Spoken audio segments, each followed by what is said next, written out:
Bienvenidos y bienvenidas, mi nombre es Fidel Serrano, soy estudiante de Comunicación Social de la Universidad Nacional de Quilmes y esto es Objetos. Buenas, ¿cómo andan? Acá estamos en otro capítulo más de Objetos. Hoy de alguna manera volvemos a un tópico, a un mundo que ya habíamos tratado hace algunos capítulos atrás, el mundo de la gastronomía. El objeto del día de hoy es el pan.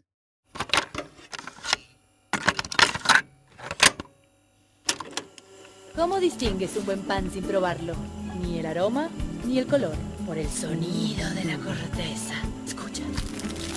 Oh, la sinfonía del crujido. Solo un gran pan suena así. Bueno, para desandar los orígenes del pan nos tenemos que ir mucho tiempo atrás, a la prehistoria directamente. Hay mucha data, así que voy a tratar de ir apuntalando lo que creo es lo más interesante y en la descripción de este capítulo van a poder encontrar el link al blog con una nota donde les dejo un poco más de información histórica por si quieren indagar un poco más. Ahora bien, lo que las investigaciones arqueológicas más recientes estipulan es que ya hace 14.000 años en Medio Oriente hay evidencia de la elaboración de los primeros panes planos. Digamos, para que nos entendamos, serían algo más parecido a una tortilla que al pan que conocemos hoy. La harina, claro, en esos tiempos se elaboraba a mano, moliendo con piedras los granos que se encontraban, ¿no? Dependiendo del lugar donde se ubicaban los primitivos hombres. Si había cebada, se elaboraba con cebada, si había trigo, con trigo, etc. Ya para el 6000 a.C. se presume que en algunas partes de Sumeria y el sur de la Mesopotamia se comienzan a diferenciar, concretamente las fases de amasado y calentamiento. Este conocimiento luego pasa a los egipcios, que perfeccionan la producción de pan, sobre todo con la creación de hornos y a partir del descubrimiento de la fermentación y del levado del pan. En la cultura egipcia, el pan fue tan importante al punto de que junto con la cerveza era uno de los medios de intercambio fundamentales de su economía. A medida que las técnicas de agricultura se desarrollaron, los cereales, como ya mencionábamos, el trigo, la cebada, el centeno, se constituyeron en las materias primas elementales para la producción del pan. Y ya en Egipto se comenzaban a dar ciertas estratificaciones en relación a estos cereales.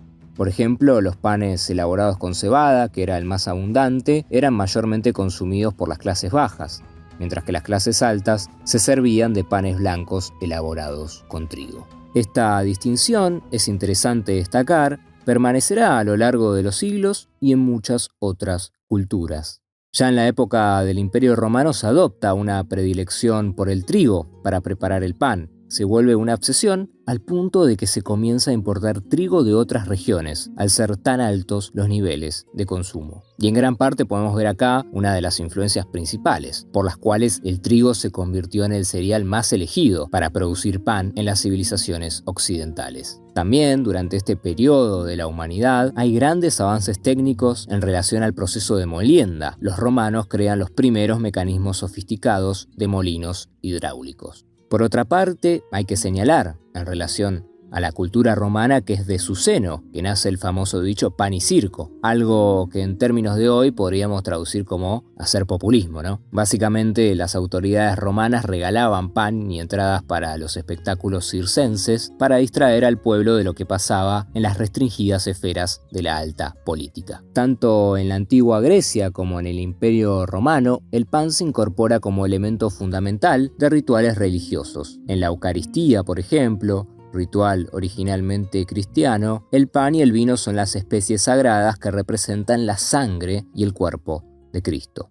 Ahora, agarrándonos un poco de Roma para ir avanzando en la línea histórica, porque si no vamos a estar acá hasta el año que viene, en Roma los panaderos tenían un prestigio importante. Por ser los principales artífices del abastecimiento en las ciudades, su rol era fundamental para la política y muchos terminaban ocupando efectivamente cargos políticos. Por otra parte, las técnicas, con el pasar de los siglos, se van perfeccionando, tanto en lo que refiere a la molienda, con la incorporación de los molinos de viento, como con la mejora y creación de hornos comunales y la posibilidad de comenzar a producir cada vez más y más. No obstante, durante toda la Edad Media y hasta finales del Renacimiento, la elaboración doméstica del pan siguió siendo una constante. Y ya hacia el 1700, con el advenimiento de la modernidad, los avances de la química permiten descubrir los procesos involucrados en la fermentación y el levado del pan. La creación de levaduras artificiales cambia la industria para siempre. El hombre comienza a dominar definitivamente a la naturaleza.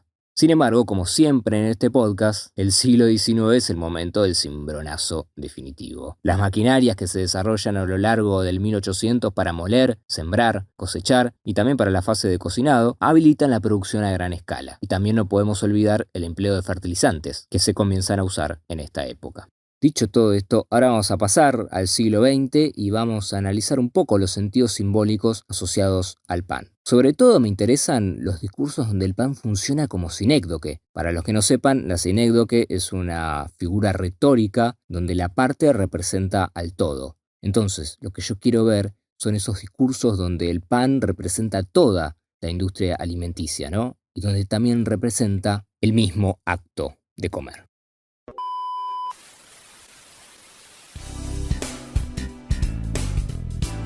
Si te gusta Objetos, te invitamos a seguirnos en nuestro canal de YouTube. Ahí vamos a estar subiendo, entre otras cosas, videoensayos del estilo de lo que hacemos acá, en Spotify. Puedes encontrar el enlace en la descripción de este capítulo.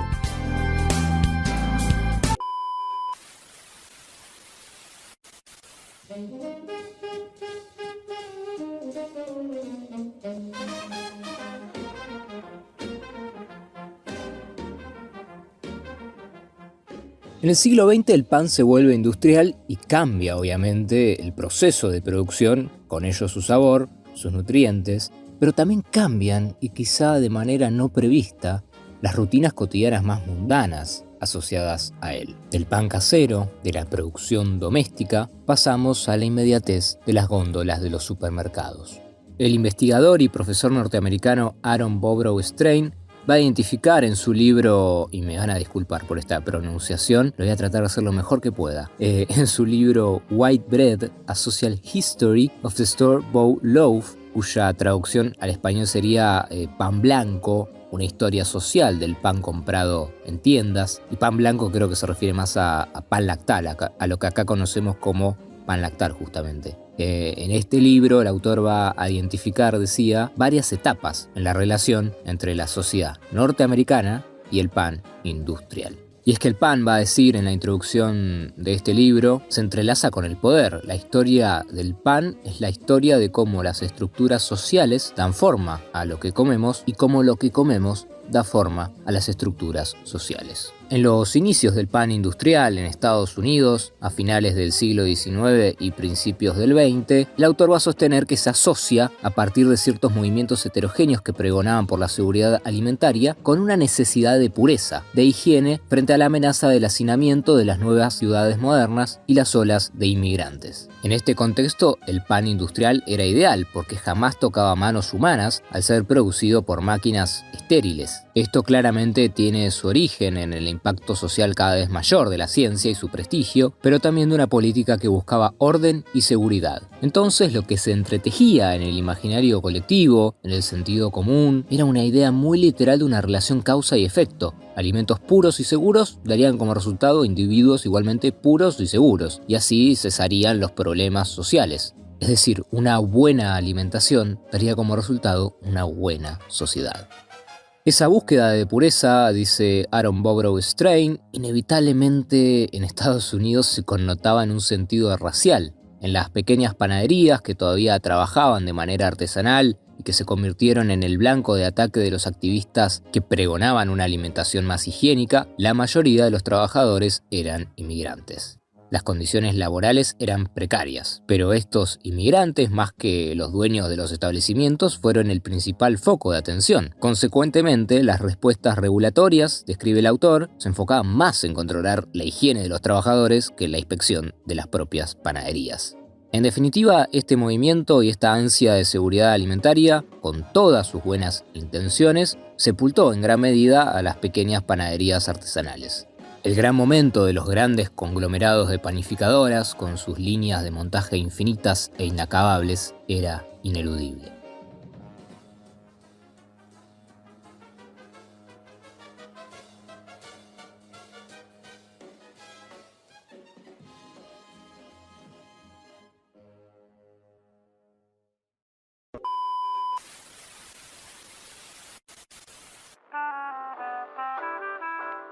Si te gusta lo que hacemos en Objetos, te recomendamos la editorial Prometeo.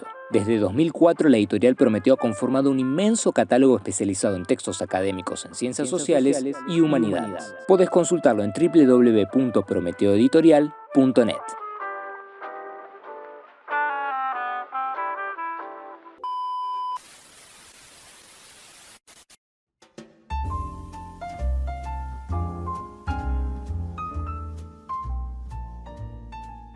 Ahora bien, en la década de 1920 se crea la máquina rebanadora. Hasta entonces, el pan industrial llegaba sin cortes a las tiendas. Esta innovación respondía a dos cuestiones. Por un lado, a que desmontada parcialmente la producción local de pan, los consumidores no sabían de dónde provenían los productos que compraban y que venían sellados. No podían oler, palpar, tocar ni ver el pan, como antaño se hacía para juzgar la frescura. El pan rebanado, entonces, con su característica suavidad, aunque muchas veces artificial, venía a sopesar de alguna manera esta situación. Y por otra parte, también respondía a una cuestión estética. El pan cuadrado, rebanado milimétricamente, se correspondía al afán cientificista moderno. Era un símbolo de progreso en toda regla. En la tónica de las corrientes estéticas de la Bauhaus y de la arquitectura de Le Corbusier, el pan rebanado simbolizaba la racionalización del espacio y la aerodinámica. Con las panaderías artesanales mermadas, el nuevo sector a vencer por la flamante industria del pan y de la alimentación científica era nada más y nada menos que el pan casero, el pan que se hacía en los hogares, y que tradicionalmente se asociaba al rol de las mujeres como amas de casa. Y acá encontramos una tensión, señala el autor, porque el pan industrial de algún modo liberaba tiempo a las mujeres, pero al mismo tiempo los, entre comillas, expertos en economía doméstica y alimentación prescribían que ese tiempo debía dedicarse a una racionalización de la administración del hogar. El horneado casero de pan se describía como una pérdida de tiempo total, un sinsentido responsable de la miseria doméstica. La búsqueda de echar por tierra el horneado doméstico se hizo mediante la vinculación del pan blanco industrial con ideas de pureza moral y progreso que ya mencionábamos. Y ante la pureza y perfección que lucía efectivamente el pan industrial moderno, la producción doméstica no podía competir.